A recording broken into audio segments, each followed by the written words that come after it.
Bom dia, boa tarde, boa noite, pessoal. Sejam bem-vindos a mais uma aula de teoria de grupos, onde hoje nós vamos falar sobre o produto direto de uma quantidade finita de subgrupos de um grupo dado. A gente meio que vai generalizar a construção que nós fizemos para o produto de dois subgrupos e depois relacionar a noção do produto direto entre subgrupos com a noção de produto direto de grupos que nós já vimos anteriormente. Então a gente começa definindo o que é o produto finito de subgrupos, tá? Então a gente vai supor que eu tenho G um grupo qualquer e a gente vai supor que H1 até Hn são subgrupos de G. Então a gente vai definir esse conjunto. Então definimos o produto de H1 com H2 até Hn dessa forma aqui, ó, da maneira mais natural possível, né? Sem reinventar a roda. A gente vai definir isso como conjunto formado por todos os produtos da forma H1 até Hn, onde cada Hi pertence ao Hi para todo I de 1 até N. Certo? Então, isso daqui é a princípio é um subconjunto de G, né? Então, ainda não dá para saber se isso aqui sempre é um subgrupo de cara. Então, a princípio é apenas um subconjunto de G. E aí a gente vai buscar algumas condições para que isso aí de fato seja um subgrupo. Quando a gente tem dois subgrupos, nós já vimos que basta que comute, né, o H1 com H2, H1, H2 seja igual a H2, H1 como conjuntos, né? Se isso acontecer, o produto é um subgrupo, se somente se na verdade. E aqui a gente vai ver algo parecido nesse próximo resultado, que, na verdade, para provar o próximo resultado, que é uma proposição, a gente vai usar esse lema, que é basicamente dizer que se um H comuta com cada subgrupo HI, então ele comuta com o produto desses subgrupos. Por enquanto, como conjunto, tá? Esse produto aqui é visto como conjunto e essa igualdade é vista como igualdade de conjuntos mesmo. Aí a prova a gente faz por indução sobre N, bem tranquila, por indução sobre N. Então, N é a quantidade de subgrupos H1 até Hn. Né? Então, para N igual a 1, é imediato, né? Porque se o N for igual a 1, eu vou ter H vezes H1 igual a H1 vezes H por hipótese. Então, isso implica nisso mesmo, né? Que H vezes H1 é igual a H1 vezes H. Então, de fato, para N igual a 1 é trivial. É imediato.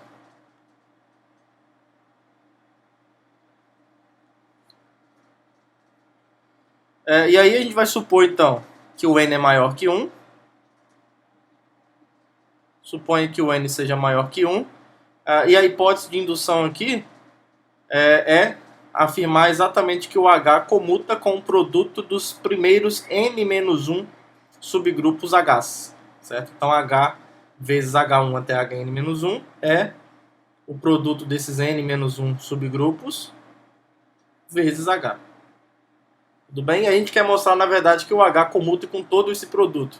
Aí a gente vai usar a natureza associativa do produto de elementos do grupo G e, em particular, do produto de subgrupos. Né?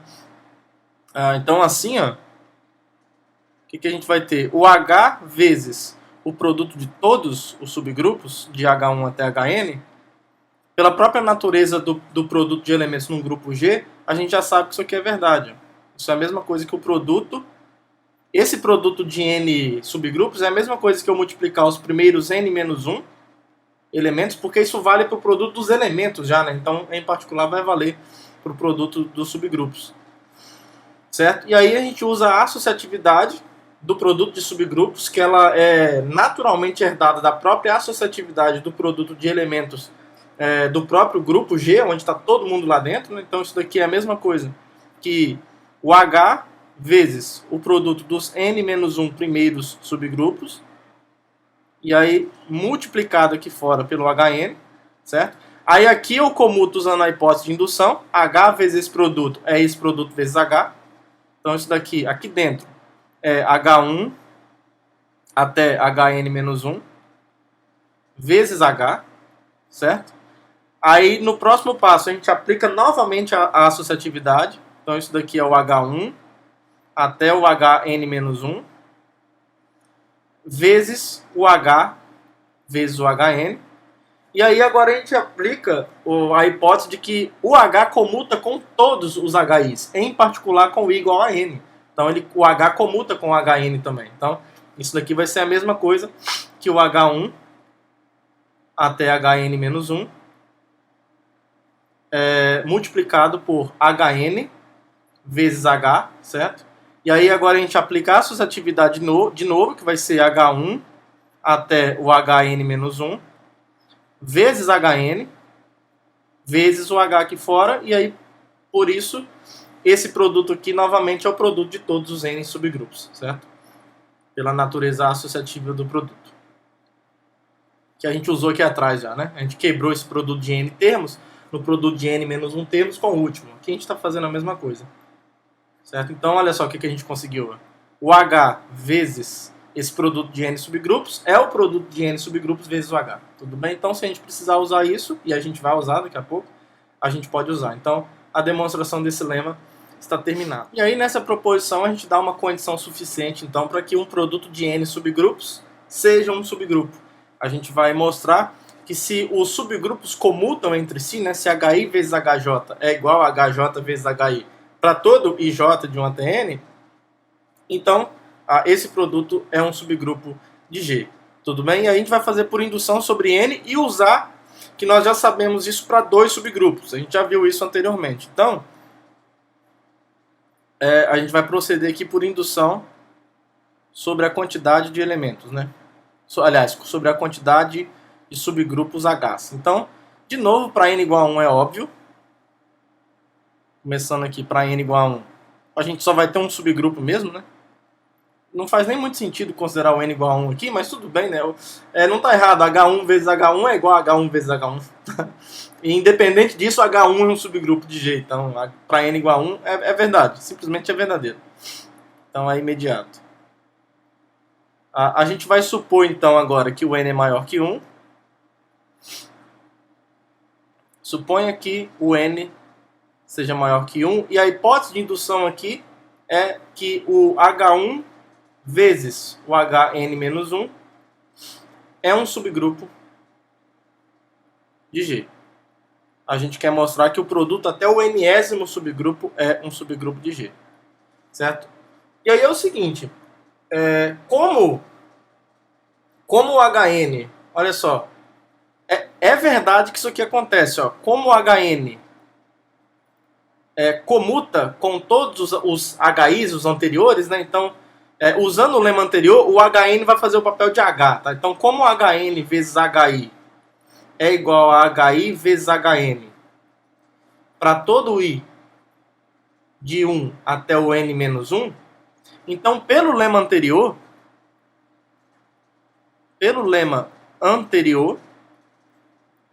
segue que o HN vai comutar com o produto desses N-1 subgrupos, certo? O HN vezes o HN-1 vai ser igual, vou colocar aqui embaixo assim, ó. Vou colocar aqui assim. Vai ser igual ao H1 até o HN-1, certo? Bem bonitinho. Vezes HN. Então ele comuta, certo? Agora, eu sei que HN é um subgrupo de G, eu sei que o H1 até HN-1 é um subgrupo de G também por hipótese de indução, e eu sei que o produto entre eles é comutativo, como conjunto, certo? Não que o produto essencialmente seja comutativo, mas como conjunto, o subgrupo AN vezes esse subgrupo aqui é igual a esse subgrupo aqui vezes o HN. Então, como esses dois caras são subgrupos, a gente já sabe que quando dois subgrupos comutam como conjuntos, digamos assim, então o produto entre eles dois, na verdade não se somente si, né? O produto entre eles dois vai ser um subgrupo de G. Então, como H1 até HN-1 e HN são subgrupos de G, e comutam, certo? Enquanto conjuntos, então, esse então aqui foi uma proposição que nós provamos quando a gente olhou para o produto de dois subgrupos, tá? Então, a gente já sabe que o produto do H1 até o HN-1, que é um subgrupo, vezes esse segundo subgrupo, que é o HN, isso vai ser, então, um subgrupo de G. Só que esse produto aqui é precisamente o produto dos N subgrupos, né? Isso aqui é exatamente o H1 até HN. Isso aqui é um subgrupo de G. Então, conseguimos provar que pelo menos uma condição suficiente para que o produto de N subgrupos seja um subgrupo é que os subgrupos que aparecem são 2 a 2 comutativos, não os subgrupos, né? Eu acho que falar assim não fica muito legal, mas se você escolhe 2 subgrupos dessa coleção, como conjuntos, eles comutam. Tá? Nesse sentido, sim, a gente consegue uma condição suficiente para que esse produto seja um subgrupo de G. E aí agora a gente generaliza para uma quantidade qualquer finita de subgrupos um resultado que a gente já conhecia para dois subgrupos, né? Nós já provamos anteriormente que se eu tenho 2 subgrupos normais, o produto deles também é um subgrupo normal de G. E agora a gente estende isso para uma quantidade qualquer de subgrupos. Então a primeira coisa que a gente tem que mostrar é que se eu tenho N subgrupos normais, o produto é um subgrupo. Uma maneira de mostrar que o produto é um subgrupo, pelo que a gente acabou de ver, é verificar se os pares comutam como conjuntos, né? Isso vai acontecer, porque olha só, como cada subgrupo é normal, a gente tem isso daqui, ó. Temos que o HI é um subgrupo normal de G para todo I de 1 até N, certo? Isso daqui implica, então, pelo que nós já vimos de subgrupos normais, que a classe lateral à esquerda de HI por um representante é a mesma coisa como conjunto que a classe lateral à direita. Isso para todo G pertencente a G e para todo I de 1 até N, porque cada HI é normal, certo? Só que isso aqui acaba implicando que se eu olhar para esses Gs variando no conjunto HJ, isso aqui vai me dizer, então, que em particular HJ vezes HI é igual a HI vezes HJ. Isso para todos I e J de 1 até N. Certo? É só você, fixando um I arbitrário, é só você pegar esse G aqui, um G arbitrário em HJ. Se você pega um X em HJ, HI, ele é da forma G vezes alguém de HI. Certo? E aí, como aqui em cima comuta como conjunto, então esse elemento que você tomou aqui nesse conjunto da esquerda vai acabar estando aqui no da direita. Tudo bem? Então, o que eu estou querendo dizer é o seguinte, ó, uma das inclusões, como é que você mostraria, né? Se o X está em HJ, HI, então isso implica que o X está em, sei lá, GHI para algum G em HJ. Isso aqui, na verdade, o X pertence, né? Não é igual. O X pertence a GHI com G para algum G em HJ. Só que esses dois conjuntos são iguais. Isso aqui é HI e G, que está contido, obviamente, em HI vezes HJ, já que o G pertence ao HJ, né? Então isso aqui vai implicar que o X está aqui, ó, em HI, HJ. Tudo bem? E aí, se isso vale para o HJ, HI, se HJ, HI está contido em HI, HJ para todo IJ, então é só você trocar de papel, você obtém a outra inclusão. Tá? Então a ideia de formalizar a escrita é isso daqui, é bem tranquilo, né? Por isso que eu já coloquei direto aqui. E aí, pela proposição anterior, quando os pares de subgrupo comutam como conjuntos, a gente já viu que isso é suficiente para que o produto entre todos eles seja um subgrupo, pelo menos, né? Que tenha a estrutura de subgrupo. Então, pela proposição anterior, segue que o H1 até Hn é um subgrupo de G. Isso aí então tá tranquilo, né? É um subgrupo de G. Agora a gente tem que mostrar que esse subgrupo é normal. Tudo bem? E aí essa parte vai ser tranquila, porque a gente vai usar que cada subgrupo individualmente é normal, né? Então a gente tem que... Então agora falta mostrar isso daqui, né? O H1 até Hn, ele já é subgrupo. Agora falta mostrar que ele é um subgrupo normal. Então, beleza, vamos lá. A gente pega então um elemento qualquer em G, sejam G pertencente a G e um H pertencente a esse produto. Lembra que se a gente quer mostrar que esse cara é normal, nosso objetivo aqui é mostrar que o GH, GA-1, pertence ao H1 até o HN, certo? E aí olha só o que vai acontecer. Esse H estando nesse produto, por definição, podemos escrever, né? Esse H, podemos escrever H como sendo H1 até HN, onde cada HI está em HI. Isso para todo I de 1 até N, certo? E aí a gente vai fazer aquela velha historinha de entre dois elementos aqui multiplicar pelo elemento neutro. Esse H1 até HN, quando eu multiplico por, quando eu olho para GH, G a menos 1, o que a gente vai fazer vai ficar G, H1 até HN, G a menos 1, e aí a gente vai colocar um G a menos 1G entre cada dois pares de H. Por que isso vai ser interessante? Porque como cada HI é normal, como HI é normal em G para todo I, então isso aqui acontece, ó. Então, quando eu olho para o G, HI, G a menos 1, isso está no subgrupo HI, certo? E isso vale para todo I de 1 até N. Então, o que eu quero mostrar que está em H1, H2 até HN é isso daqui, ó. Eu quero mostrar que o G, H, G a menos 1 está em H1 até HN, certo? Bom, isso é G, H1 até HN, G a menos 1, e agora a gente vai dar uma desperto aqui, ó.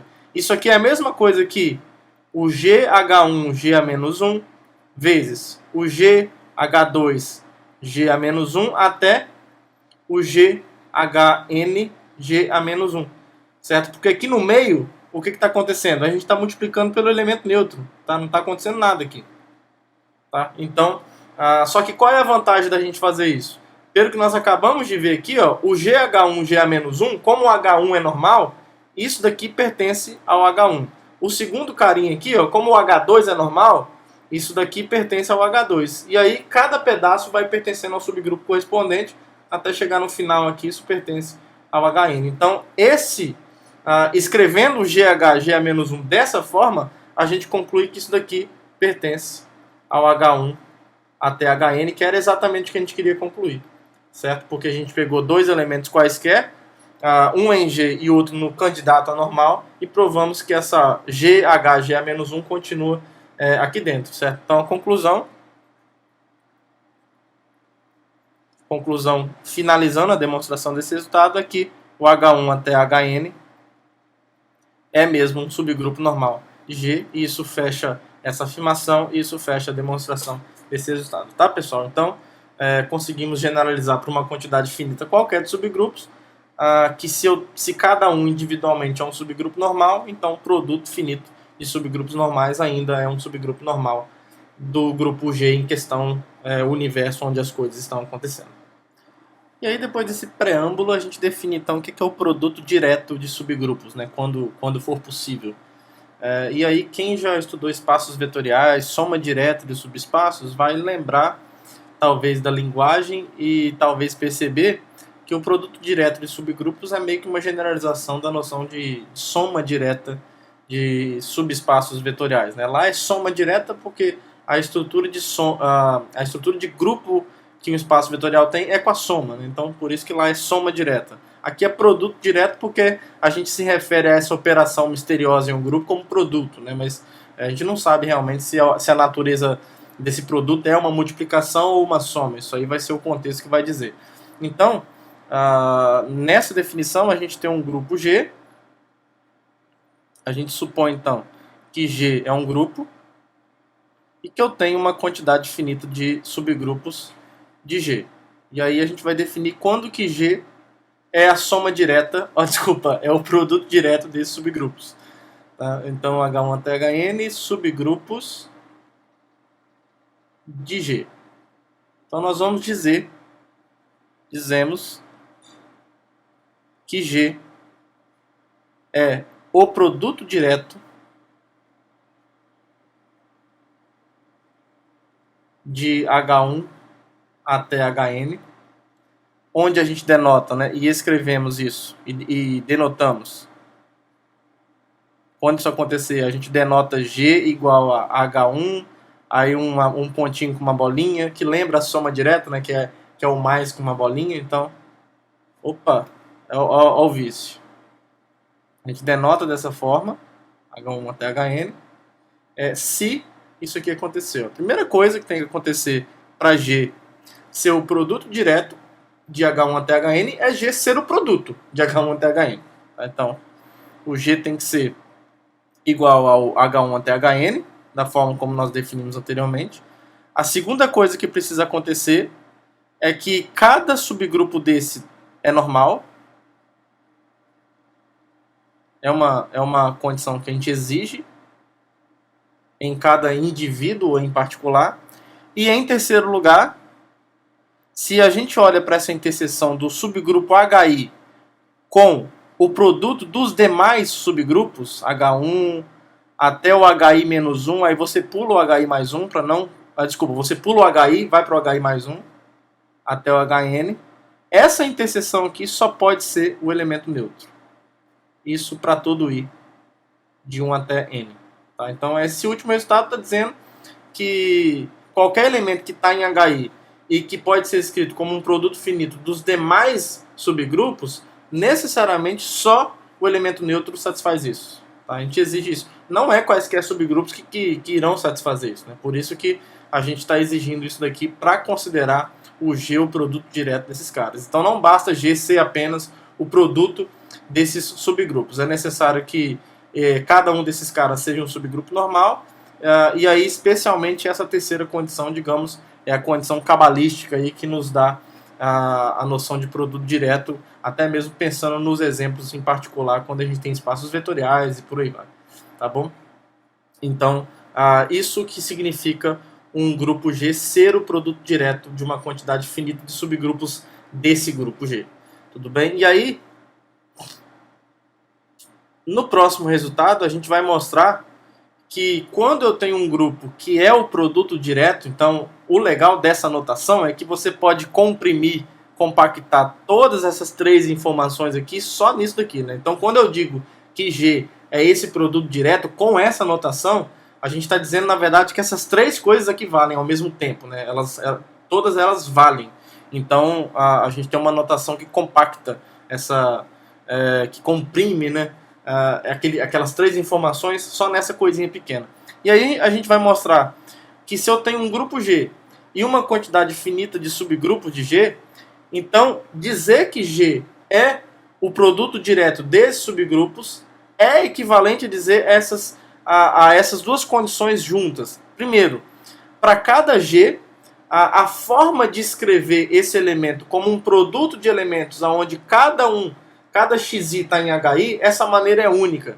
Tá? Esse item 1 aqui, esse item 1 está dizendo o seguinte, para ficar de maneira mais explícita, né? Ele está dizendo o seguinte, se x1 até xn é igual a y1 até yn, onde cada xi e o yi pertence ao HI, isso para todo i de 1 até n, então isso aqui tem que implicar que o xi é igual ao yi. É isso aqui que quer dizer que essa escrita é única. Ou seja, existem únicos elementos xi em HI, onde o i varia de 1 até n, tais que o g é escrito como x1 até xn. Certo? Isso aqui vai ter muito a ver com aquela terceira condição da interseção. Tudo bem? E a segunda condição, para que um grupo G seja um produto direto de subgrupos, H1 até Hn, é que para cada IJ com i diferente de J, toda vez que eu pego um elemento num subgrupo HI e um elemento Y num subgrupo HJ de índices diferentes, esses dois elementos comutam. Tá? Isso é bem interessante também. Então dizer que essa quantidade finita de subgrupos de G é tal que G é um produto direto deles, é equivalente a dizer que essa coleção finita de subgrupos de G satisfaz essas duas condições. Tá bom? É uma equivalência. Então é isso que a gente vai provar agora. É um resultado bem legal e que mostra a essência daquilo que a gente entende como um produto direto, até mesmo inspirado pelo exemplo da soma direta de subespaços vetoriais. Essas coisas lá vão acontecer. Essa comutatividade lá não tem muita graça, né, porque o grupo lá é abeliano, então isso aqui acontece. Mas lá na soma direta, por exemplo, de subespaços vetoriais, a gente tem essa unicidade na escrita de vetores como soma, onde cada parcela está em um dos subespaços vetoriais. Né? Então você tem essa unicidade lá. Aí você fala de subespaços vetoriais independentes e por aí vai. E aqui para a ida, então, a gente vai provar primeiro que a segunda condição ocorre, tá? Porque para provar que a primeira condição ocorre, a gente vai usar a segunda. Então, vamos provar que essa segunda condição ocorre como consequência de G ser o produto direto desses subgrupos. Então, vamos supor, eu vou pegar então I e J de 1 até N com I diferente de J e vou tomar X em HI e Y em HJ. Né? O nosso objetivo aqui é mostrar que o X e o Y comutam, né? Que X vezes Y é igual a Y vezes X. Então a gente vai ter duas coisas aqui. Ó. Se a gente tomar alfa ou mesmo Z, né? Vamos tomar Z como esse elemento aqui, o comutador de XY. Certo? Que é o X, Y, X a menos 1, Y a menos 1. A gente observa o seguinte aqui, ó, tem uma coisinha bem interessante. Por um lado, o Z, eu posso escrever o Z assim, ó, organizar dessa forma, x, y, x a menos 1, y a menos 1, e olha só o que acontece. O y está em HJ, certo? HJ é um subgrupo normal. Quando eu digo que G é o produto direto desses subgrupos, isso eu quero dizer também que cada subgrupo desse é normal. Então, o Y está em HJ, o X está em HI, mas está em G. Certo? Em particular está em G. Então, como o HJ é normal, isso aqui significa que esse elemento continua em HJ. Certo? Isso continua em HJ. O Y pertence ao HJ, certo? Então, o inverso dele também pertence ao HJ. Então, isso aqui pertence ao HJ. Certo? Então, isso quer dizer que esse produto está em HJ, né? Ou seja, o Z pertence ao HJ. E por que eu quero tanto que esse elemento aqui pertence ao HJ? Porque eu também quero que ele esteja no HI. E como o G é o produto direto dos Hs, então a interseção entre eles é só o elemento neutro, né? É algo até como é uma consequência dessa condição, né? Se o HI intersectado com esse produto aqui é só o elemento neutro, se eu pego um HJ onde o J é diferente de I, isso quer dizer que o HJ é um desses termos aqui, ó. É um desses fatores. E aí, todos esses fatores são subgrupos desse produto. Então, isso quer dizer que o HJ está contido aqui. Então, o HI interseção HJ está contido aqui. Certo? E se isso aqui é só o elemento neutro, esse daqui, que é um subgrupo, também vai ser só o elemento neutro. Tá? Então, eu já sei que para I diferente de J, em particular, isso aqui acontece quando eu tenho um produto direto. Tá? Então, em particular, vale a pena fazer esse comentário. Quando eu tenho um produto direto, o HI interseção com HJ é o elemento neutro para todo I e J de 1 até N, com I diferente de J. Tá? Então, uma consequência de uma coleção finita de subgrupos formar o G como produto direto é que a interseção entre eles é só o elemento neutro. É claro que essa condição aqui não implica nessa terceira condição, porque essa terceira condição ela é bem mais forte do que essa daqui, de apenas dizer que 2 a 2 a interseção é só o elemento neutro. Tá? Então a gente exige que, na verdade, cada elemento, cada HI, na verdade, não elemento, mas cada subgrupo HI seja, entre aspas, muito disjunto dos outros. De modo que mesmo se eu juntar todos os outros, ainda não vai ter ninguém que está em HI. Tá bom? Então, e aí, em particular, como eu estou pedindo algo bem forte aqui, em particular eu ganho que eles são 2 a 2, a interseção não é vazia, obviamente, mas cuja interseção é trivial, a interseção só tem o elemento neutro. Então a gente já tem isso daqui como uma consequência de ter um produto direto. Então é por isso que eu estou começando esse argumento dessa forma, porque da mesma forma que o Z está nesse HJ, eu posso organizar a coisa assim também, ó, como um X, Y, X a menos 1, Y a menos 1. Por que eu vou organizar dessa forma e ver que isso está em HI? Ó, o X não está em HI, então o X a menos 1 também está em HI, certo? Isso aqui está em HI porque o HI é subgrupo, o inverso está lá dentro também. Agora, o HI é um subgrupo normal, todos são, né? Então, esse HI também é um subgrupo normal. E aí, se o X a menos 1 está em um subgrupo normal, qualquer coisa que eu colocar aqui do lado que seja um elemento do lado esquerdo e o inverso dele do lado direito, o resultado dessa operação, dessas duas operações, na verdade, vai continuar dentro do HI. Isso aqui vai continuar dentro do HI porque ele é normal, certo? Agora, o X está em HI e essa coisa aqui também está em HI. Então, X vezes ele também pertence ao HI. Certo? Então isso aqui está dizendo o seguinte: como o Z está em HI e está no. Desculpa, como o Z está no HJ e está no HI, isso aqui está me dizendo que o Z pertence ao HI em interseção com o HJ, que é só o elemento neutro, pelo que a gente acabou de discutir ali atrás, já que o I é diferente de J. Então isso implica que o Z é igual ao elemento neutro. Só que o Z é o comutador desses caras.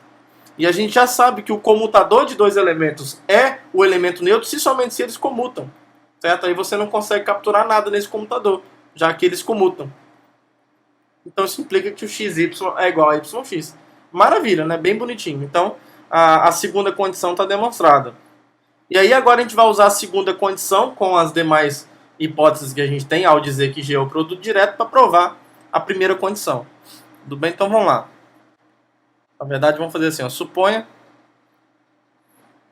que x1 até xn seja y1 até yn seja um elemento de G, tais que o G é igual a x1 até xn, que é igual a y1 até yn.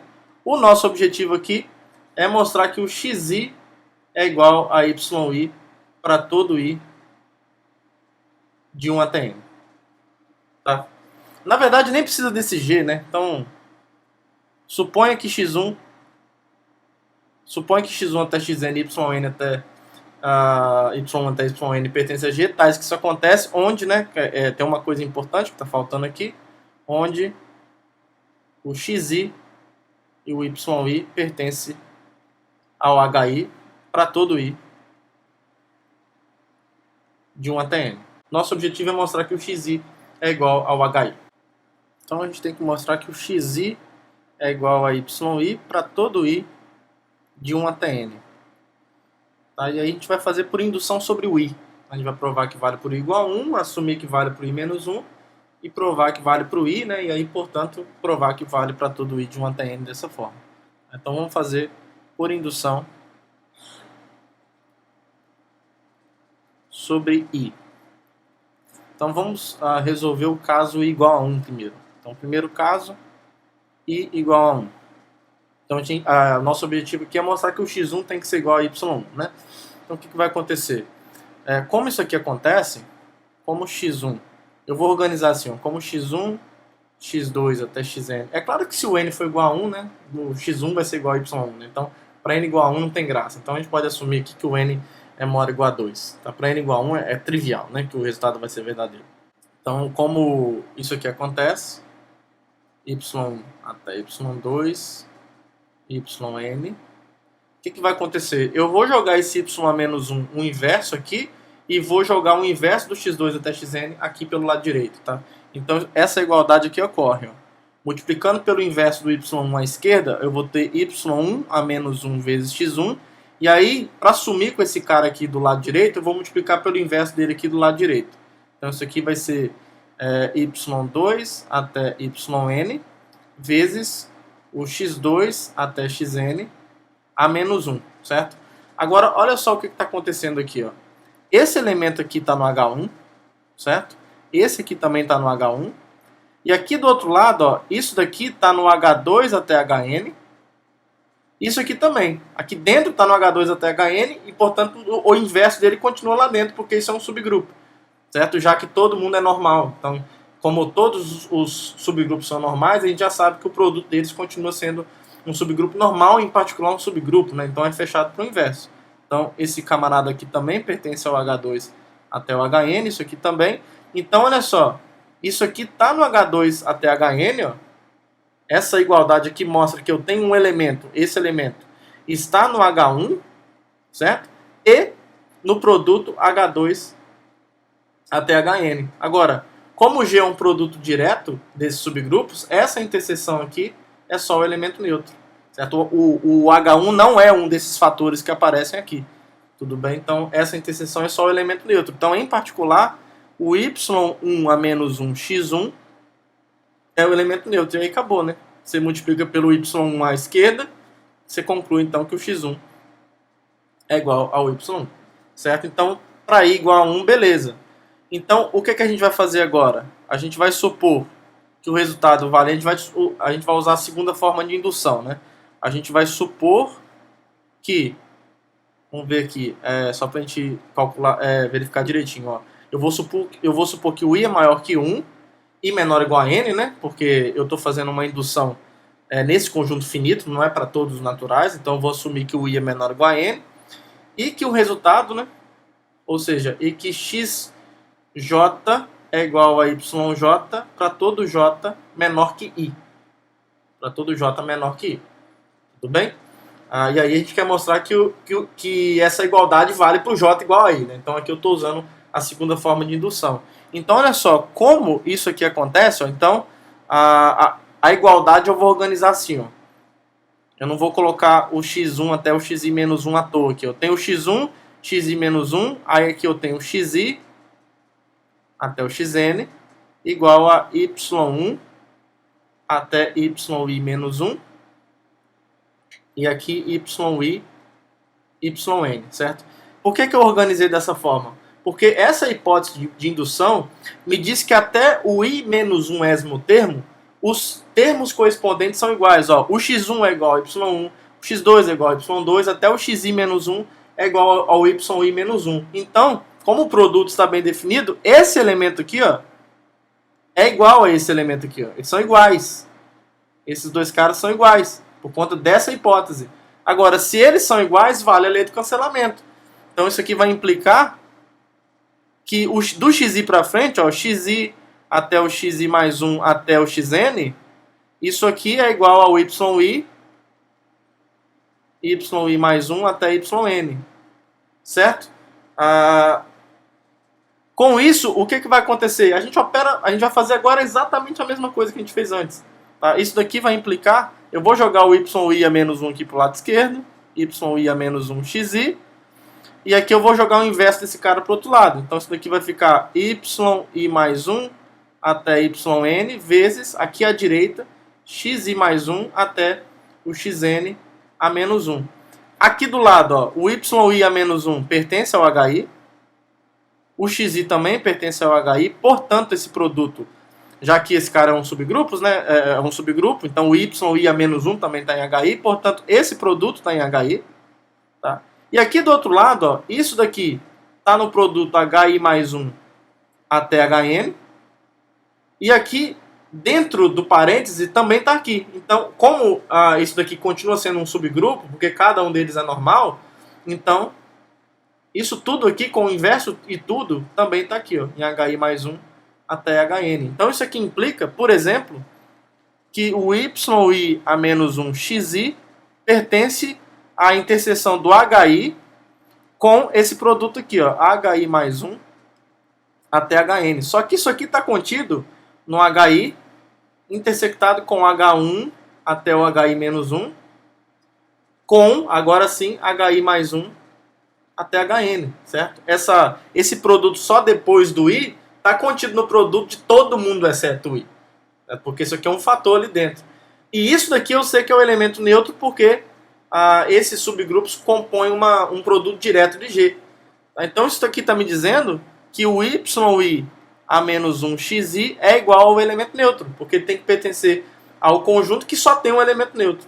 Então, da mesma forma, multiplicando por yi ambos os lados à esquerda, a gente conclui que o xi é igual ao yi, e aí provamos por indução que esse resultado vale para todo i, né? Em particular, vale para todo i de 1 até n, que era o que a gente queria provar. Tá? Então isso fecha a demonstração da ida. A gente provou então que as três condições que caracterizam uma coleção de subgrupos ser um produto direto de G implicam nessas duas condições. Tá? Agora o que a gente vai provar é que se eu tenho uma coleção finita de subgrupos de G satisfazendo essas duas condições, então necessariamente G é o produto direto dessa coleção finita de subgrupos. Bom, então aqui para volta, essa condição 1 aqui, ó, que agora a gente está assumindo, né, condição 1 e 2, ela já implica naturalmente que G é o subgrupo, é o conjunto H1 até Hn. Né? Isso aí a gente já tem de cara. Porque se existem únicos, em particular existem, né? Então, só para pontuar, a condição 1 implica que G é igual a H1 até Hn como conjunto, né? Isso aí tranquilo, porque existem únicos caras que fazem com que todo elemento de G seja escrito dessa forma, então em particular existem, né? Que é uma das coisas que a gente precisa. A segunda condição para que G seja o produto direto entre esses caras é que esses subgrupos sejam normais. Então agora a gente tem que provar que esses subgrupos são normais. Então a gente tem que provar que HI é um subgrupo normal de G para todo I de 1 até N. Então vamos fazer isso. Então vamos pegar aqui um I qualquer, seja I de 1 até N. Então, para mostrar que o HI é um subgrupo normal, o que a gente vai fazer? A gente vai pegar então um X pertencente a um HI, um X arbitrário, e o G pertencente a G qualquer. Certo? A gente tem que mostrar que o G, X, G é menos 1 está em HI. Certo? Esse G aqui pela condição 2, vou colocar assim, ó, por 2, pela hipótese 2 aqui, a gente pode escrever, né? Podemos escrever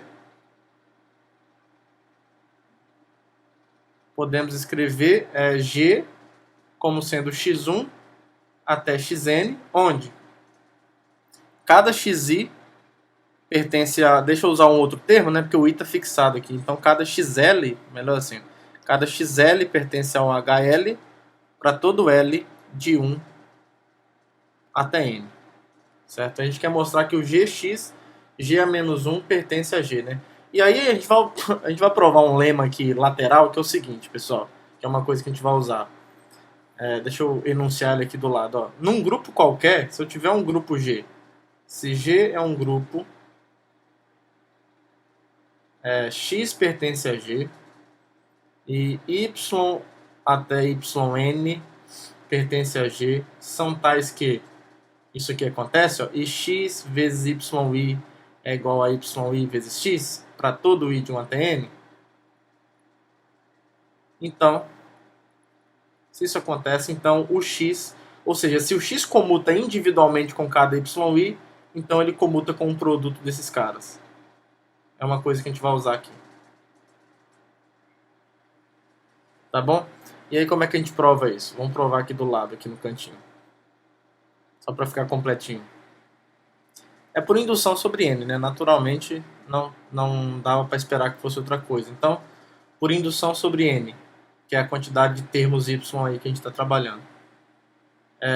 Para N igual a 1 é óbvio, porque olha só, para N igual a 1 eu tenho XY1 e Y1x, que é a hipótese, né? A gente na verdade tem que o X comuta com todos os Y, então em particular ele comuta com o Y1. Então, se a gente trabalha por indução sobre N, para N igual a 1 é óbvio.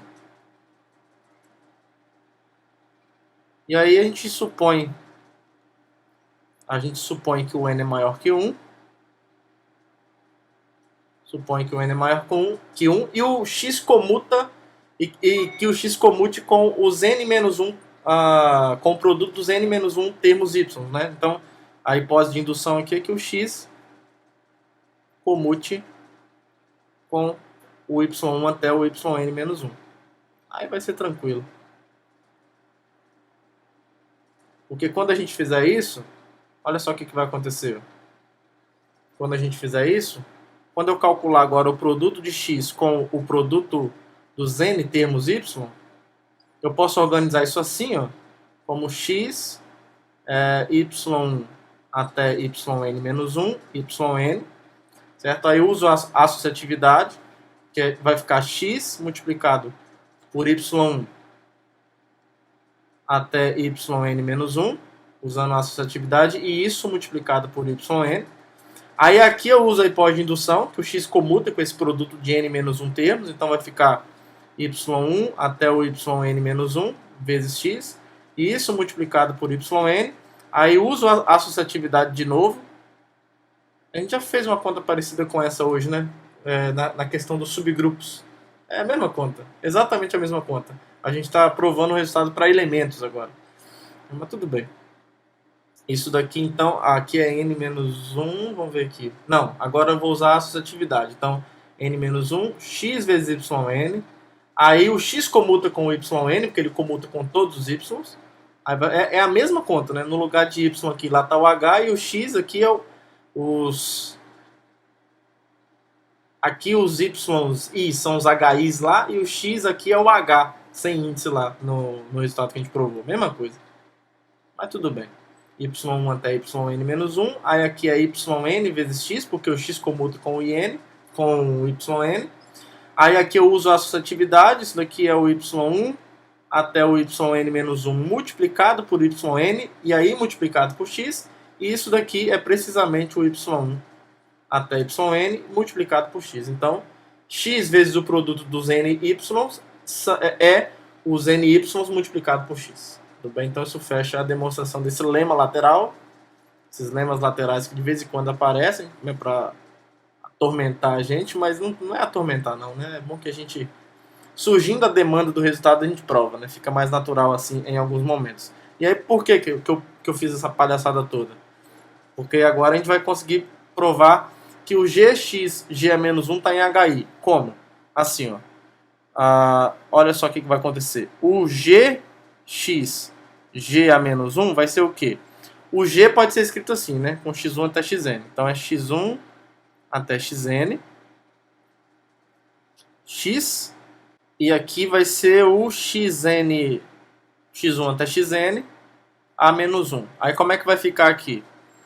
Isso aqui vai ficar, lembra que eu tenho aqui o x1 até o xi-1, certo? E aqui eu tenho o xi. Aí depois eu vou ter o xi mais 1 até o xn, x, certo? Deixa eu separar assim, ó. E aqui assim esse cara aqui, ó. Isso. Aí aqui vezes esse cara que eu não vou mexer por enquanto não. x1 até xn, a-1. Aí agora a gente vai usar esse lema, porque olha só, eu sei que o x comuta com cada xi mais 1, xi mais 2 até xn, certo? Pela condição 2. Aqui, ó, pela condição 2, se eu pego elementos... Oh, Jesus, cadê? Aqui, ó. Se eu pego dois elementos em subgrupos com índices diferentes, eles comutam. E é o que está acontecendo aqui, ó. Porque o x está no HI, e esses elementos aqui do lado esquerdo de x estão todos em HI mais 1 até o HN, ou seja, são subgrupos com índice HJ com J diferente do I. Então esses dois caras aqui comutam. Tá? Então aqui vai ficar como? Vai ficar x1 até xi-1 vezes o xi aqui, e aqui vai ficar, eu posso pegar esse cara assim, ó, e comutar com esse. Então vai ficar x aqui vezes o xi mais 1 até xn, certo? Só que aqui, ó, nesse x1, xn até n-1, a gente pode quebrar ele assim, ó, porque agora faltou espaço. Mas eu vou continuar aqui embaixo, ó, estou multiplicando ainda. Isso daqui é a mesma coisa que o quê? x1 até xi vezes o xi mais 1 até xn e o inverso disso, certo? E aí olha só o que vai ficar agora então, ó. x1 até xi-1 vezes o xi(x), os dois aqui estão em HI, né? E aqui vai ficar como? Vai ficar o xi-1, xi mais 1 até o xn, multiplicado pelo quê? Ó? Encarando isso aqui como produto de dois elementos, né, do x1 até xi vezes esses demais, isso aqui é a mesma coisa. O produto do o inverso do produto é o produto dos inversos na ordem contrária, né? Então vai ficar o inverso desse termo que está na direita primeiro, que é o xi mais 1 até o xn a-1, vezes o inverso do x1 até o xi. Dessa forma. E aí observe que esse produto está ocorrendo logo depois desse, tá? Então aqui está esse elemento multiplicado pelo inverso dele mesmo. Então isso daqui vai ser o elemento neutro. Então isso aqui vai embora. Então no fim das contas vai sobrar o que aqui, ó? Aqui a gente já pode fazer uma outra coisa de uma vez também, para a gente ganhar tempo. Ó, esse xi vezes x pertence ao HI, certo? Ele pertence ao HI, porque o xi está em HI e o x está em HI. Então, se isso aqui está em HI e esses termos aqui atrás, o x1 está no H1, o x2 está no H2, até o xi-1 está no HI-1, cada termo desse daqui está em HJ com o J diferente do I. Eu já sei, por hipótese, que esses termos aqui, que esse termo aqui comuta individualmente com cada um desses termos. E aí, pelo lema lateral aqui, ele comuta com esse termo como um todo. Então, usando o lema lateral, isso daqui é xi vezes x, vezes esse termo aqui. x1 até xi menos 1. E o que sobrou aqui do outro lado? Do outro lado aqui, esse vermelhinho foi embora, né? Sobrou só o x1 até o xi a menos 1. Certo? Que pode ser escrito assim, ó. Vou colocar o xi a menos 1 aqui, ó. Que vai ser igual ao que então? Xi vezes x vezes x1 até o xi menos 1. Aí escrevendo dessa forma vai ficar o que? O inverso do xi vezes o inverso do produto dos caras até o iésimo i menos 1º termo, certo? Vai ficar assim. E aí a gente usa de novo que esse cara está em hi, certo? E esses outros aqui estão em hj com j diferente do i. Então esse xi a menos 1 comuta com cada um deles individualmente, portanto comuta com o produto de todos eles. Então isso vai ficar xi vezes x aqui quietinho, vezes, aqui eu posso comutar esses termos, então vai ficar xi a menos 1 vezes o x1 até xi menos 1, multiplicado pelo que já estava aqui, que é o inverso desse cara. Então aqui eu tenho esse elemento vezes o inverso dele, foi embora. Tá? Então isso aqui vai embora.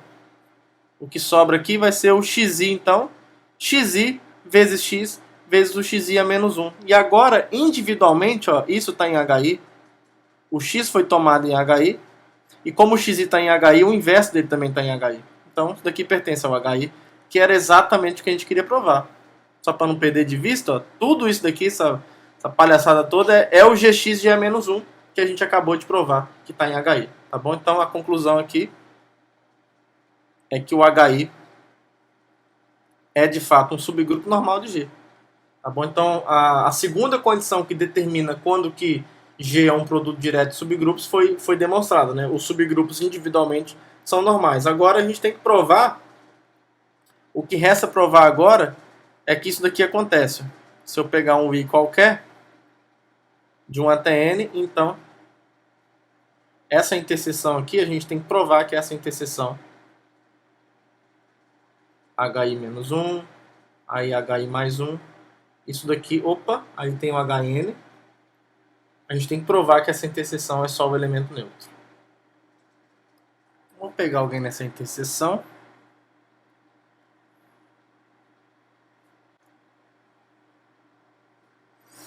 Pegar então alguém nessa interseção, nosso objetivo é mostrar que esse alguém é o elemento neutro. Não tem para onde correr. Então, e aí a gente vai usar a condição 2 de unicidade da escrita, da existência da unicidade. Então, a gente sabe que o G está em HI e está nessa interseção, né? Então, logo, podemos escrever G assim, ó, como sendo H1 até HI menos 1, HI mais 1 até o HN, onde o HJ pertence ao HJ para todo J de 1 até N, e J diferente de I. Certo? Então, olha só o que eu vou fazer aqui. Só um artifício para a gente poder usar a terceira condição. A segunda condição que a gente tem na hipótese. Então, eu vou definir o HI, que não aparece aqui, eu vou definir como elemento neutro. Certo?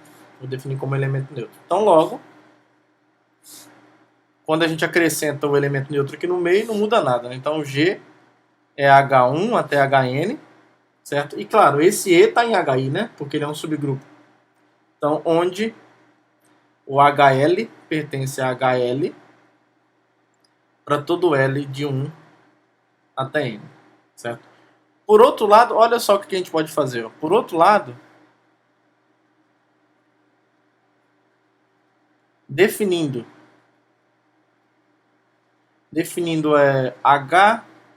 HJ' como sendo o elemento neutro para todo J de 1 até N com J diferente de I, e HI' como sendo o próprio G, segue imediatamente que isso aqui acontece. Ó.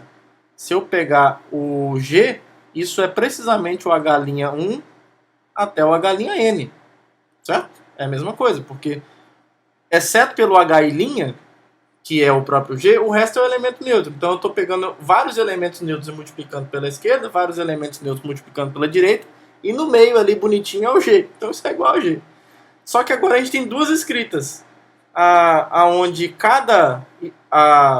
aonde isso aqui acontece, o H', com, né, vou colocar assim, ó, com H', pertencentes ao HL, já que o G está em HI, certo? Isso aqui é importante, né? O G está no HI, ele foi tomado na interseção, então ele está em HI. Então o HI' está em HI. E o HJ', que é o E, pertence ao HJ com certeza, porque todos os subgrupos HJ contêm o elemento neutro. Então é verdade que H', pertence a HL para todo L de 1 até N. Então, pela condição 2, pela hipótese 2, se eu tenho duas escritas como essa, eu posso concluir então que o HL tem que ser igual a H'. Porque a hipótese 2 me diz que para todo G, a escrita dessa forma ela é única. Então isso aqui acontece pela unicidade. Só que agora, em particular, como o HI' é G e o HI é o E, a gente vai ter o que a gente queria, né? Então isso aqui implica, por exemplo, que o H'I é o HI. Só que o H'I é o G. E o HI está onde? É o E. Então acabou, né? Nós pegamos então um elemento nessa interseção e mostramos que ele tem que ser o elemento neutro. E isso fecha a demonstração desse resultado, porque ao demonstrar essa última coisa, a gente acabou de provar então que G é o produto direto desses subgrupos, né? A gente tem essa condição, então provamos que isso aqui acontece para todo I de 1 até N, provamos que cada subgrupo é normal para todo I de 1 até N, e provamos, a gente só foi a parte mais fácil, né? A gente só notou mesmo que o G é o H1 até HN. Então essas três condições ocorrendo, por definição, nos dizem que G é o produto direto. Se quiser terminar de escrever aqui, portanto, G é o produto direto desses subgrupos, certo? Então isso encerra a demonstração dessa proposição, que nos diz como reinterpretar o produto direto de subgrupos a partir dessas duas condições. Na aula a gente quer provar esse teorema, que vai estabelecer uma conexão entre o produto direto de grupos, como nós vimos, né, que envolve o produto cartesiano dos grupos e o produto coordenada-coordenada, e o produto direto de semigrupos. A gente vai mostrar que um grupo G é isomorfo a um produto direto finito, digamos assim, de outros grupos, se somente se existirem subgrupos desse G, onde cada HI desse é isomorfo ao GI, que aparece naquele produto cartesiano, e o G é isomorfo, na verdade o G é igual ao produto direto desses subgrupos de G. Tá? Então toda vez que G for um produto direto de grupos, então existem subgrupos de G que são isomorfos a cada, digamos, fator desse produto cartesiano, de modo que quando eu olho para esses subgrupos, o produto direto desses semigrupos resultam no grupo G. Tá? Então aqui a gente estabelece meio que uma equivalência entre o conceito de produto direto de grupos e o produto direto de subgrupos de um grupo específico. Beleza? Só que para provar esse teorema, só mesmo para limpar a demonstração dele, a gente vai provar esse lema aqui antes. O item A, inclusive, eu nem vou escrever a demonstração aqui, porque a gente já provou isso de um outro jeito, que foi o lema lateral anterior, que é o seguinte, ó. Se eu tiver um grupo G que é decomposto a partir desses subgrupos como produto direto deles, então a gente consegue mostrar que se eu tiver um X no HR, né, que é o dado um R qualquer, né, de 1 até N com R maior ou igual a 2, se eu pego um X em HR e Y nos subgrupos anteriores ao HR, então o X sempre comuta com o produto desses elementos anteriores. Tá bom? Isso daqui ocorre justamente porque, como o G é o produto direto desses caras, pelo que nós vimos na proposição anterior, se eu pego o X que está em HR e YJ que está em HJ com J menor que R, o X comuta com o YJ, tá? Então essa hipótese aqui estamos dizendo que o X, pela proposição anterior, o X comuta com o YJ. E aí se o X comuta com o YJ, para todo J de 1 até R menos 1, pelo lema lateral anterior, o X comuta com o produto entre eles. Tá? Então a demonstração do item A vai ficar bem mais tranquila por conta do lema lateral que nós vimos. tá? Pela proposição anterior, então, vamos colocar assim, ó. Como agora eu tenho por hipótese que G é o produto direto desses subgrupos, a gente já sabe então que X comuta com cada YJ desse. XYJ é igual a YJX para todo J de 1 até o R menos 1. Certo? E aí pelo lema, foi o lema lateral, né? Pelo lema lateral, digamos assim, anterior, segue que se X comuta com cada termo individualmente, ele comuta com o produto desses termos. Tá? Então X comuta com o Y1 até o YR-1, que é exatamente o que está descrito no item A desse lema. Tudo bem? Beleza. E aí o item B está dizendo o seguinte, olha, se eu tiver para cada I de um ATN, aqui, isso. Para cada I de um ATN, se eu tenho o XI e o YI em cada HI, ou seja, o X1 e o Y1 no H1, X2 e o Y2 no H2, por aí vai. Para cada R que eu escolher de um ATN, toda vez que eu pego um produto do tipo X1 até XR vezes Y1 até YR, isso vai ser a mesma coisa que eu pegar o produto X1 Y1 vezes X2 Y2 até XR YR.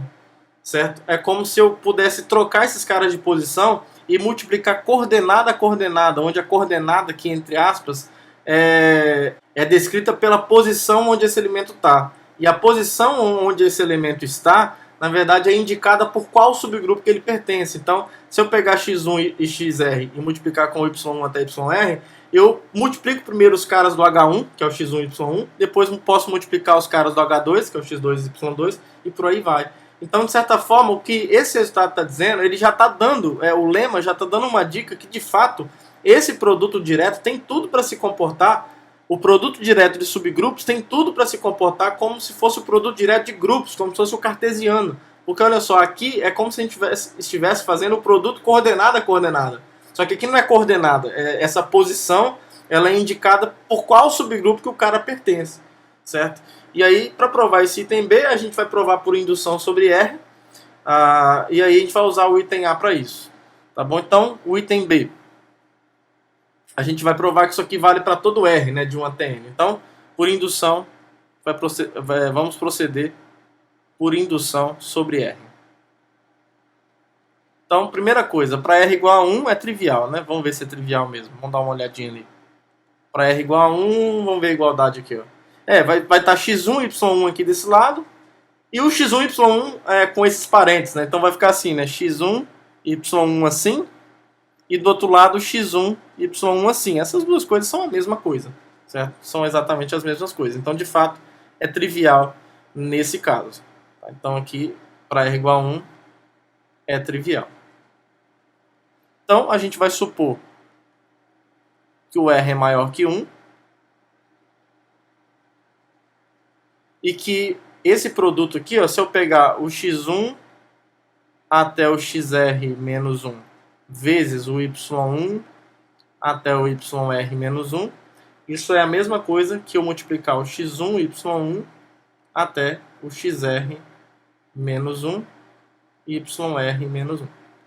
Certo? Com isso, então, a gente quer provar que essa igualdade análoga vale para o caso R. Então, assim, usando o item A vai ficar fácil, porque olha só, o x1 até xr, y1 até yr pode ser quebrado assim, ó, como x1 até xr menos 1, xr, isso multiplicado por y1 até yr menos 1, yr, e aí a gente organiza isso espertamente assim, ó, como x1 até o xr menos 1 vezes xr multiplicado por y1 até o yr menos 1.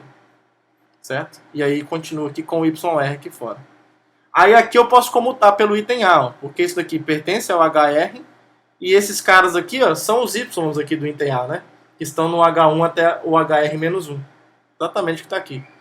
Então isso aqui pertence a... Não vou colocar onde eles pertencem, porque não precisa, mas usando o item A desse lema, isso é x1 até xr menos 1 vezes, vou trocar de posição, hein? Y1 até o YR menos 1, YR, isso. Aí aqui, não é YR, é XR, isso. XR, isso. Aí o YR está aqui fora. Aí aqui agora a gente pode reorganizar multiplicando esses dois termos aqui. Ó. Isso aqui então é o x1 até o xr menos 1 vezes o y1 até o yr menos 1 vezes, usando a associatividade, xr e yr. E aqui vai acabar, né? Porque isso daqui, pela hipótese de indução, esse cara aqui é exatamente o x1 y1 até o xr menos 1 yr menos 1. E aí, por final, está o xr e yr aqui.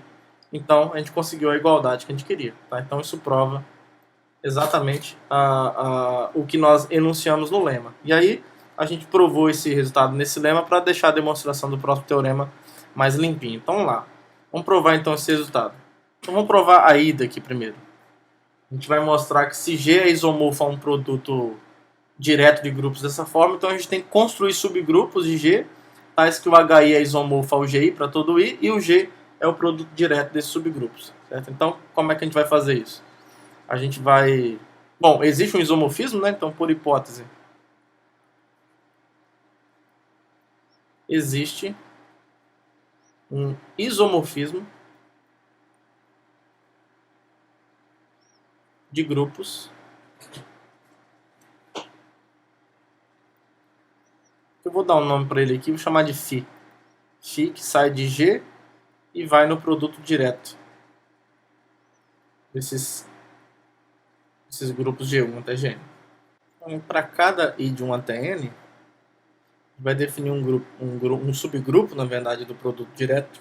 Assim, cada I de 1 até N defina, a gente vai chamar aqui de KI, como sendo esse grupo aqui, que é um subgrupo do produto direto. Aqui eu vou colocar o EG1, aí a gente vai até o E, o elemento neutro do grupo GI-1, aí aqui eu coloco o GI, e depois eu continuo colocando apenas os elementos neutros. Ó. GI mais 1 até o subgrupo trivial do Gn. Certo? Aí a ideia, como a gente quer mostrar que G, né, que existem subgrupos dessa forma, a gente vai fazer o pullback, né, desses subgrupos aqui, né, que é um subgrupo de G. De G1 até Gn, né? E aí a gente vai tomar o HI. A gente vai tomar o HI como sendo a imagem inversa do KI, que é um subgrupo, né? A imagem inversa continua sendo um subgrupo, que é um subgrupo de G, para todo I de 1 até N. E agora a gente vai mostrar que esses H's satisfazem a propriedade de que o produto direto deles, como subgrupos, resulta em G. Então a primeira coisa que a gente tem que observar é isso daqui. Ó. A primeira coisa que a gente observa é que, na verdade, o G1 cartesiano até Gn, é igual ao produto dos Ks, né? K1 até Kn. Isso aqui é bem tranquilo, porque olha só, se você pegar, é claro, essa inclusão aqui é óbvia, né? Essa inclusão aqui é imediata,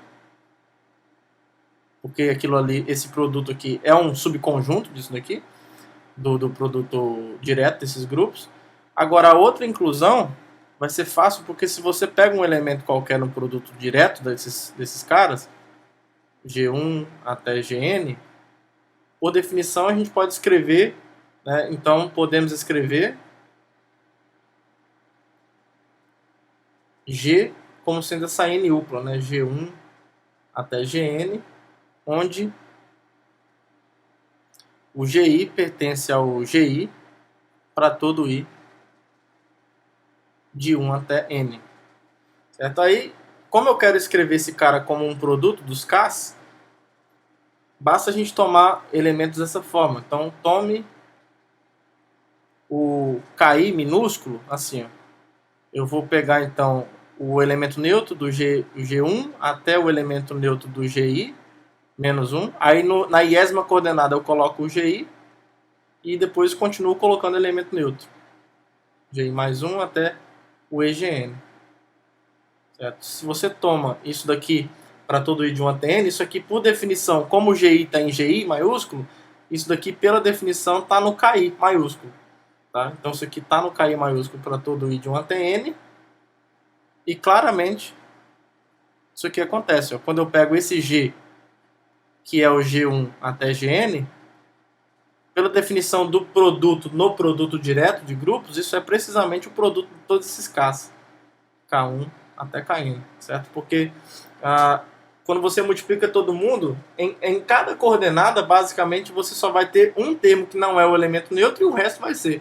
Então, só esse termo que não é o neutro, né, que tem potencial para não ser o neutro, que vai permanecer, que é exatamente o GI. Tá? Então, esse daqui é o K1 até o Kn, que pertence, por definição, pelo que nós vimos acima, ao K1 até Kn como conjunto. Então, essa igualdade está provada, certo? Que é uma das coisas que a gente precisa, né? E aí, se essa igualdade está provada, a gente já ganha de graça essa, né? Então, como φ é um isomorfismo, de grupos,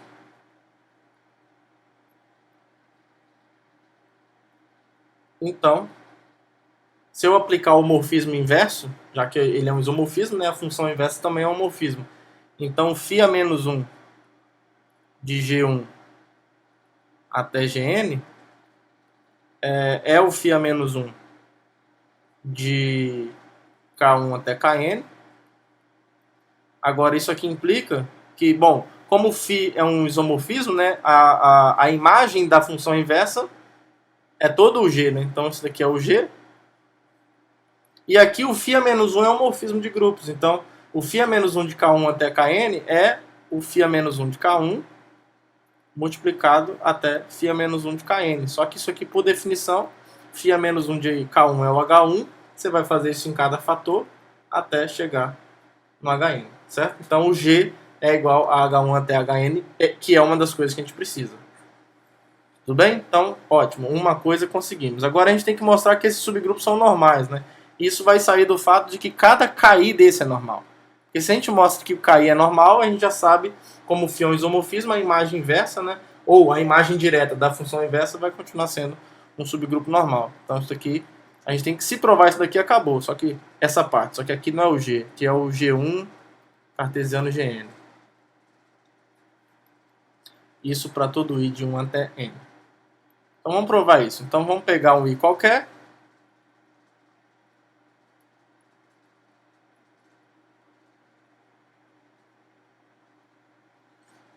E aí a gente tem que pegar um elemento qualquer aqui, né? Então sejam, vamos lá, sejam G. Eu já vou colocar em termos GNU para logo, G1 até Gn, no produto direto. E um K, vou pegar só K mesmo, pertencente ao KI qualquer. Isso. Aí por definição, então, assim o K pode ser escrito assim, né? O K é, na verdade, o EG1 até o EGI-1. Aí eu vou colocar um KI aqui, que é alguém que está no GI. EGI mais 1 até o EGN. Certo? Para algum KI pertencente ao GI. Certo? Aí o que vai acontecer? A gente tem que comparar isso daqui, né? A gente tem que pegar o G, o K e o G a menos 1 e mostrar que isso está no KI, né? Para mostrar que ele é normal. Então, isso daqui vai ser o G1 até o Gn vezes o KI, que eu não vou repetir isso tudo aqui de novo não, a gente olha para lá quando for o caso. E o inverso do G1 até Gn, lembra que quando a gente olha para o produto direto como um grupo, o inverso de uma N-upla é o inverso, é a N-upla dos inversos, né? Quando a gente construiu o produto direto, foi assim que a gente construiu o inverso. Então isso aqui é o G1 a menos 1 até o Gn a menos 1. E aí quando a gente multiplica isso daqui coordenada a coordenada, vai ficar como? Ó, vai ficar G1 vezes. O primeiro elemento aqui do KI é o elemento neutro do G1. E aqui, G1 a menos 1. Certo? Isso vai ocorrer até a iésima coordenada. Da mesma forma. Aqui, e aqui é o Gi menos 1 a menos 1. Aí na iésima coordenada tem uma novidade aqui, ó. Vai aparecer o GI, o KI, que está em GI também, e o GI a menos 1. E no restante é a mesma coisa, né? O GI mais 1, a EI, o elemento neutro do GI mais 1, GI mais 1 a menos 1, e aí por fim aqui, ó, vai aparecer o GN, o elemento neutro do GN e o GN a menos 1. E aí olha só o que vai acontecer. Exceto pela iésima coordenada, como o cara que separa o GJ do seu inverso é o elemento neutro, então ninguém está separando eles, né? Então no fim das contas aqui vai dar o EG1 mesmo, porque é o G1 com seu inverso. Isso vai ocorrer até a I menos 1ésima casa coordenada, então EGI menos 1. Aqui vai ficar o GI, KI e o GI a menos 1, certo? E aqui vai continuar os elementos neutros. EGN. E o que importa é que esse camarada aqui continua estando em GI, porque o GI e o GI a menos 1 estão em GI e o KI também, então é fechado para o produto, né? Então, pela definição, isso daqui é um elemento do KI. Tá? Porque na iésima coordenada eu tenho alguém de GI e nas demais eu só tenho elementos neutros. Tá bom? Então isso aqui prova que o KI é um subgrupo normal desse produto direto. E aí, como consequência, como o φ é um isomorfismo, mesma coisa. Como o φ é um isomorfismo de grupos, então, se eu aplicar, vamos ver, a imagem inversa, né? O φ a menos 1 de KI, que é o HI, né? Deixa eu colocar assim, ó. O HI, que é, por definição, φ a menos 1 de KI, é um subgrupo normal de quem? O φ a menos 1 disso daqui é o G todo, né? Então, é um subgrupo de G, normal de G, para todo I de 1 até N, que é uma das coisas também que a gente precisa para que o G seja um produto direto desses Hs. E por fim, a gente tem que mostrar que a interseção de cada HI com o produto dos demais só pode ser o elemento neutro. E a gente vai, na verdade, provar que isso ocorre primeiro no produto direto para depois colher os bons frutos disso via isomorfismo φ. Então a gente mostra, por exemplo, que o KI intersectado com o produto K1 até o KI menos 1 e depois KI mais 1 até o KN, isso daqui é o elemento neutro do produto cartesiano, do produto direto desses grupos, para todo I de 1 até N. Então, vamos supor que G está nessa interseção acima, né? Tá aqui, tudo bonitinho desse jeito aqui. Beleza, então, o que isso quer dizer? Vamos tentar ganhar um pouquinho de tempo aqui. Então, a gente pode escrever o G assim, ó. Então, assim, o G pode ser escrito primeiro. Como ele é alguém do KI, ele pode ser escrito assim, ó, como E, G1 até o E, GI menos 1. Vou colocar aqui um GI, só para ajudar a gente identificar onde está o índice, né? E aqui o EGI mais 1 até o EGN. Então, o G pode ser escrito assim, mas pelo fato dele ser um produto de elementos que estão nos KJ com J diferente do I, ele também pode ser escrito assim, ó. E lembra que os elementos que estão em algum desses Ks, eles têm um termo potencialmente não neutro no Jésimo, na Jésima coordenada, e no restante é neutro, né? Então, quando você multiplica termos desse tipo, vai ficar algo assim, ó, vai ficar... por exemplo, no K1 vai ter um G1, e aí nos demais, como não aparece mais K1, só vai ter o elemento neutro do G1, né? Então só vai ficar o G1 aqui mesmo. Aí aqui eu vou ter até o KI-1, eu vou ter um GI-1, certo?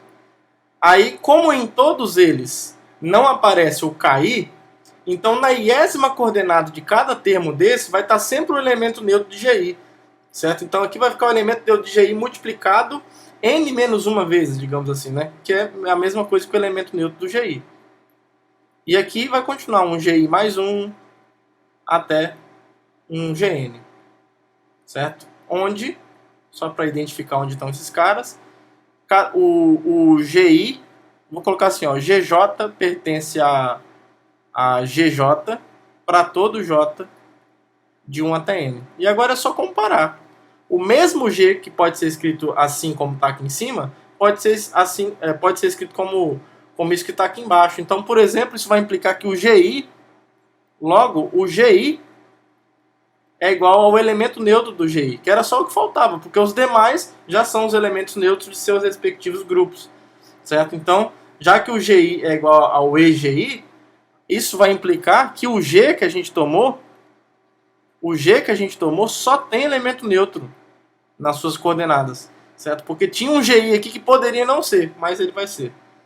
Então, aqui tem todos os elementos neutros que, por definição, na verdade, pela construção do produto direto, é o elemento neutro do produto direto desses grupos. Tá? Então, a gente pegou um elemento qualquer nessa interseção e mostramos que ele tem que ser o elemento neutro, portanto, essa interseção só pode ter o elemento neutro. Então, e aí, como essa igualdade aqui ocorre, aplicando o isomorfismo, então, como φ é um isomorfismo de grupos, basta a gente aplicar o morfismo φ a menos 1 em ambos os lados ali. Então, a gente vai ter o quê? Ó? No lado esquerdo, quando a gente aplica o φ a menos 1, como φ é um isomorfismo, φ a menos 1 também é um isomorfismo, portanto, uma objeção. Então, φ a menos 1 dessa interseção, como eu tenho uma objeção, é o φ a menos 1 desse cara, intersectado com o φ a menos 1 desse daqui, certo? Então, só que o φ a menos 1 do KI é o HI, certo? Então, o HI, que é o φ a menos 1 do KI, está intersectado com o φ a menos 1 dessa parte aqui, ó. Só que φ a menos 1 é um morfismo de grupos. Então, φ a menos 1 disso tudo é o produto individual do φ a menos 1 de cada um deles. Então, é o φ a menos 1 do K1 com o φ a menos 1 do K2 e por aí vai. Só que, por definição, isso vai me dar, então, o H1, o H2 até o HI menos 1. Depois, pulo o HI mais 1, até o HN. Isso do lado esquerdo. Do lado direito, o φ a menos 1 do elemento neutro é o núcleo de φ. Só que φ é injetiva porque é um isomorfismo. Então é só o elemento neutro de G mesmo. Tá? Então isso daqui vai ser só o elemento neutro de G. Tá? E isso aqui ocorre para todo I. Para todo I de 1 até N. Então olha só. A gente provou que isso acontece, que cada HI é um subgrupo normal de G, e que G é o produto de H1 até Hn. Então, por definição, a gente conclui então que G é o produto direto de todos esses subgrupos tomados dessa forma. Tá? Então, a ida está demonstrada. Para a volta, o que a gente tem na volta? A hipótese agora é que existem subgrupos H1 até Hn, isomorfos a GI, né, para cada I, tal que o G é o produto direto dos Hs. Né? E aí a gente quer mostrar, então, que o G é isomorfo ao produto direto desses grupos. Então, como é que a gente vai fazer isso?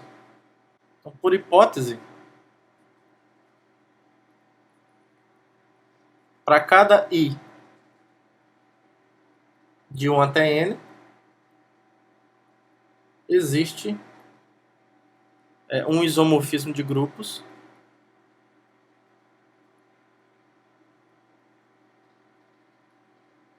que eu vou chamar aqui de psi entre o HI e o GI, certo? E aí, claramente, já que isso aí acontece, então essa psi aqui passa a ser um isomorfismo de grupos, então, que sai do H1 até o HN e que vai em G1 até Gn, que faz o quê? Trabalha da maneira mais natural possível. Pega o H1 aqui até Hn e em cada termo aplica aqui o psi1 do H1 até o psi-n do HN. Como cada psi é um isomorfismo individualmente, essa psi aqui vai ser um isomorfismo também.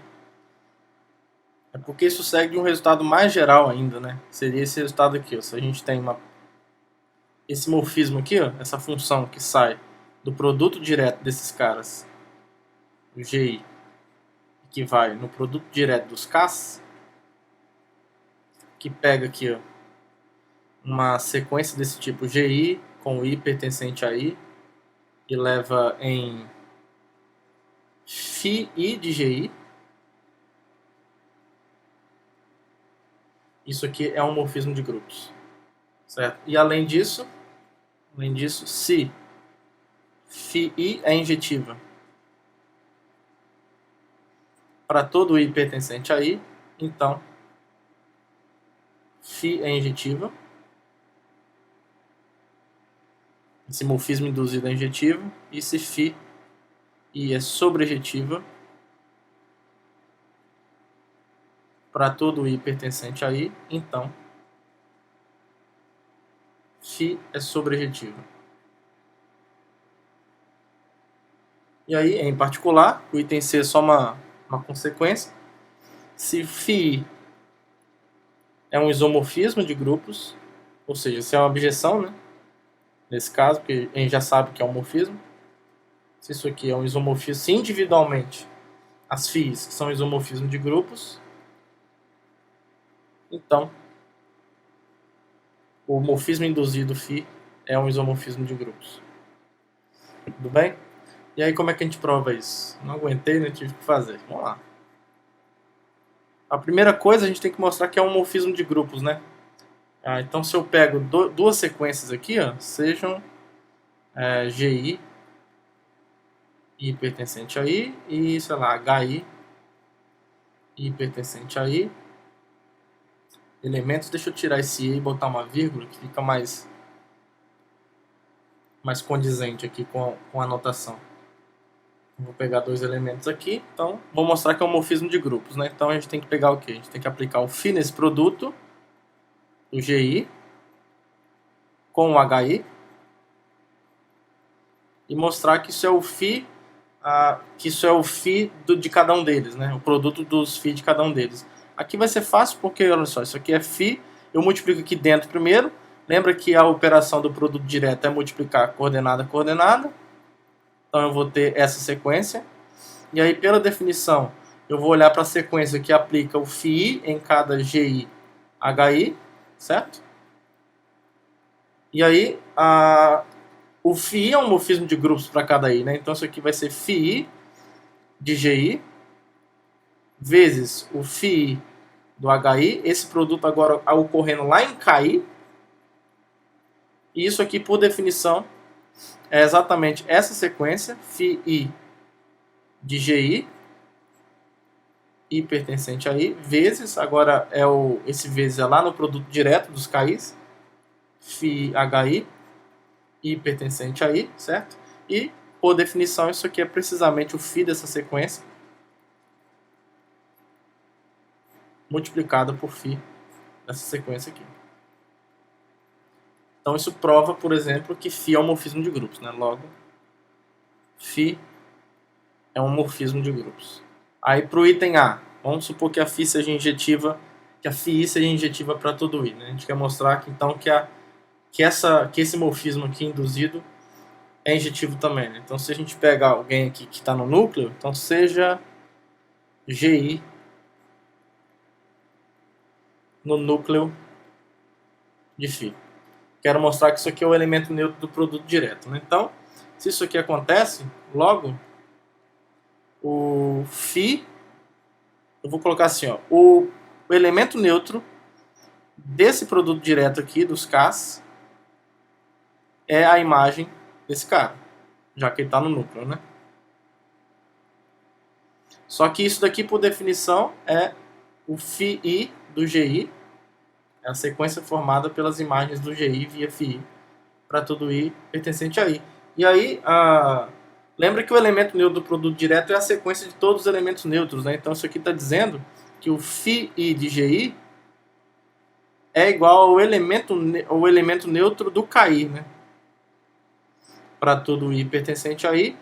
E aí, como φ é injetiva, bom, isso aqui está dizendo que o GI está no núcleo do φI. E como φ é injetiva, isso daqui é só o elemento neutro do GI. GI é o domínio da φ, né? Isso aqui para todo I pertencente a I. O que implica que o GI é igual ao elemento neutro de GI para todo I pertencente a I. E aí, por definição, isso aqui está dizendo que o GI, que essa sequência arbitrária que a gente tomou, que está no núcleo, é precisamente o elemento neutro do produto direto dos Gs. Então isso aqui prova que a φ é injetiva, porque a gente acabou de mostrar que o núcleo dela é só o elemento neutro. Tá? Então isso aqui prova o item A. E o item B, a gente agora está assumindo que as φs individualmente são sobrejetivas. Né? Então vamos mostrar que a φ é sobrejetiva também. Então seja, pegar aqui um V no domínio da φ, desculpa, no contradomínio da φ. Então a gente pode escrever, pela definição disso como conjunto, podemos escrever V como sendo uma sequência dessa forma aqui, ó, VI com I pertencente a I, onde cada VI desse está em KI. Para todo I em I, certo? Aí daí, para cada I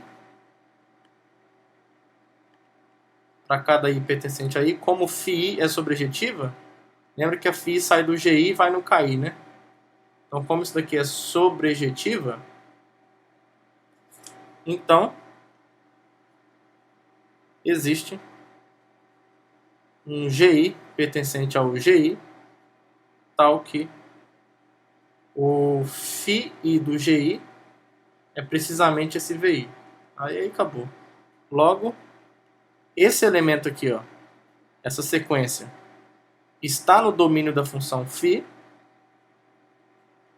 E quando eu aplico φ nisso, φ do GI I pertencente a I, isso é a sequência formada por φ e GI, que é igual a... Bom, φ de GI é o VI, né? Então isso aqui é o VI com o I pertencente a I, que é originalmente o V que a gente tomou. Então a gente pegou um V qualquer e mostramos então que o V está na imagem de φ. Tá? Então isso mostra que a função φ é sobrejetiva, né? E aí o item C é imediato de A e B. Tá? Então provamos essa proposição que surgiu, a demanda surgiu agora e a gente acabou provando, certo? Então em particular, para o caso finito, como cada psi dessa daqui é um isomorfismo, então essa psi também é um isomorfismo de grupos. E aí por que a gente pontuou esse isomorfismo de grupos, né? Porque a gente vai usar esse isomorfismo para compor com outro que a gente vai construir aqui, para provar que o G é isomorfo a esse produto cartesiano. Porque como isso aqui acontece, ó, como o G, por hipótese, é o produto direto desses subgrupos, então essa função aqui que eu vou chamar de φ, que sai do cartesiano de H1 até Hn, e vai nesse G, que é o produto, né, desses subgrupos. Lembra que G como conjunto é o H1 até Hn, que pega a função mais clássica possível, que pega H1 até Hn, os termos, e multiplica eles aqui dentro com o produto de G. Isso daqui, ó, essa função está bem definida, tá? Isso aqui sempre está bem definido, independente de qualquer hipótese que a gente fizer. Só que, por exemplo, como o G é o produto desses caras aqui, ela é sobrejetiva, certo? Porque todo elemento de G é um produto de elementos dessa forma, porque G é igual a esse conjunto. Só que quando eu assumo que o G é o produto direto, a condição 2, na verdade a condição 1 da proposição anterior, diz que essa escrita é única. Então, além dessa função ser sobrejetiva, a unicidade da escrita, com termos em seus respectivos subgrupos, nos diz que essa função aqui é injetiva também. Se você tem H1 até Hn igual a H1' até Hn', então o H1 tem que ser o H1', o H2 tem que ser o H2', o HI tem que ser igual a HI' para todo I de 1 até N. Nós provamos isso. Nós provamos que essa condição é satisfeita desde que esses subgrupos sejam tais que o G é o produto direto deles. Tá? Então essa função aqui já nasce uma objeção por conta dessa condição. Se a gente consegue mostrar agora que isso é um homorfismo de grupos, isso daqui vai ser um isomorfismo, então assim, o G vai ser isomorfo a esse produto direto, e esse produto direto é isomorfo a esse outro produto direto. Então, por transitividade, o G vai ser isomorfo ao G1, cartesiano G2 até o Gn. Tá? Então, basta mostrar que φ é um homorfismo de grupos. E aí, para isso, a gente vai usar o lema anterior. Tá? Então, vamos mostrar que φ é um homorfismo de grupos. Então, o que a gente faz? Vamos pegar dois elementos aqui. Vamos lá. Sejam H1 até Hn e H'1 até Hn', pertencentes a H1 cartesiano Hn. Tudo bem? E aí, olha só. Como isso aqui acontece, é um fato que eu vou pontuar aqui logo que a gente vai precisar usar. Como o G é o produto direto desses caras aqui, ó, e HI, HI' pertencem a HI para todo I de 1 até N, então, pelo lema anterior, cadê o lema anterior? Vamos olhar ele aqui para refrescar a memória. Pelo lema anterior, olha só o que vai acontecer. Ó. Eu vou olhar para o R igual a N aqui agora, tá? O H1 até Hn multiplicado por H'1 até H'N vai ser H1, H1', H2, H2', até Hn, Hn'. Tá? Então é só aplicar esse lema nesse caso. Lembra que nesse lema a gente tem a hipótese, né, do G ser o produto direto desses subgrupos. Então, pelo lema anterior, isso daqui vai acontecer. Ó. Lá em G, quando eu multiplicar essas coisas, o H1, Hn multiplicado por H1' até Hn', isso vai ser a mesma coisa que o H1, H1' até o Hn, Hn'. E por que eu estou enfatizando isso? Porque essa primeira coisinha aqui, ó, é precisamente... É φ que eu chamei? É o que nós chamamos de φ de H1 até Hn, certo? Essa segunda coisa é precisamente o que a gente chamou de φ de H1 até Hn'. Só que do outro lado, isso é precisamente o que a gente chamou de φ de H1, H1' até Hn, Hn'. E aqui dentro, no produto direto dos Hs, produto direto como grupos, né? Não olhando como subgrupo de G, que seria do outro lado aqui, mas olhando para o produto direto deles como grupos emancipados. Isso é o φ do H1 até Hn multiplicado na operação do produto direto, como grupos emancipados, H1' até Hn'. Então, olha só. Isso aqui está provando, então, que o φ do produto é o produto dos φs. Logo, φ é um homorfismo de grupos, tá? Então, está demonstrado que φ é um homorfismo de grupos. Como é uma objeção, assim, φ é um isomorfismo de grupos. Φ é um isomorfismo de grupos. O que implica, então, é só compor do jeito certinho aqui agora. Que o φ a menos 1, ele vai sair do G, composto com o φ a menos 1 sai do G e vai no produto cartesiano dos Hs. E o psi sai do produto cartesiano dos Hs e vai no produto cartesiano dos Gs. Então, se eu componho aqui por psi, isso daqui, ó, que sai de G e vai para o G1 cartesiano até o Gn, isso daqui é um isomorfismo de grupos, né? Muito bonito. Lindo demais essas coisas. Se isso é um isomorfismo de grupos, então é porque o G é isomorfo ao G1 cartesiano G2 até o Gn, que era exatamente o que a gente queria provar na volta, né? Aqui, ó. Provamos então que o G é isomorfo ao G1 até o Gn. Tá bom, pessoal? Então, com isso a gente encerra a nossa aula de hoje. A gente viu essa conexão bonita que existe entre o produto direto de grupos como grupos emancipados e também o produto direto de grupos, se eles forem subgrupos de um grupo específico. Então essas noções elas se relacionam, né? E principalmente aqui nessa demonstração ficou claro, né? Por exemplo, nesse resultado aqui, ó, no meio da demonstração, ficou claro que se for possível descrever G, se eu tenho uma coleção finita de subgrupos de modo que seja possível olhar para o produto direto deles como subgrupo de alguma coisa, esse produto direto deles como subgrupo de alguma coisa, na verdade é isomorfo ao produto direto deles como grupos emancipados, né? Essa phi faz esse papel.